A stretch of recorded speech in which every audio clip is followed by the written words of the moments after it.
Presiden Joko Widodo yakin investor dari luar negeri segera masuk berinvestasi di ibu kota Nusantara seiring waktu dengan banyaknya pergerakan investor dalam negeri di sana. Pasalnya, ada 3 bidang yang memang diprioritaskan bagi penanaman modal asing, yakni sektor pendidikan, kesehatan, dan teknologi. Ia pun berharap para CEO besar dunia bisa segera memanfaatkan momentum yang baik ini untuk berinvestasi di Indonesia. Sebab menurut perhitungan, pertumbuhan ekonomi Indonesia pada tahun ini diperkirakan bakal di atas 5%.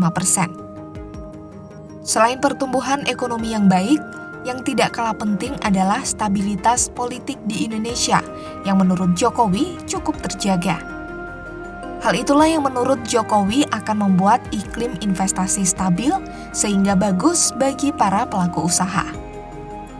Pernyataan ini disampaikan Jokowi usai menghadiri APEC CEO Summit di San Francisco, Amerika Serikat pada 16 November 2023. Sampai saat ini belum ada, tapi saya yakin bahwa setelah investor di dalam negeri bergerak semakin banyak setiap bulannya, investor dari luar akan segera masuk. Kita lihat aja nanti, pasti akan masuk.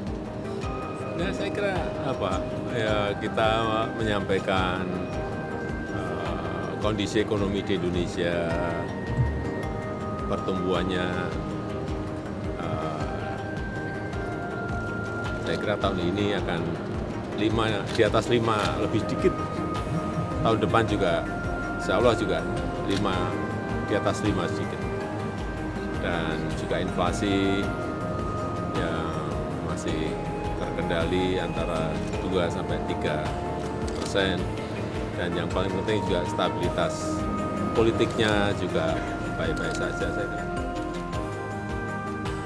Sejauh ini tercatat ada lebih dari 500 proyek investasi dan kontribusi yang telah diidentifikasi di kawasan inti pusat pemerintahan IKN Kalimantan Timur, di mana 190 proyek diantaranya merupakan pembangunan ruang terbuka hijau.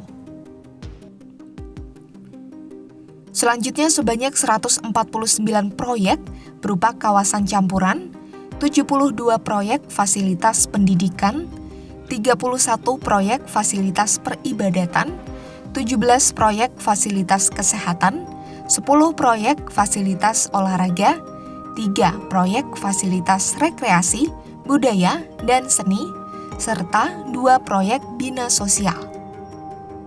Sementara itu untuk proyek khusus hunian, setidaknya ada 72 proyek dengan estimasi nilai proyek Rp153,4 triliun hingga Rp168,7 triliun.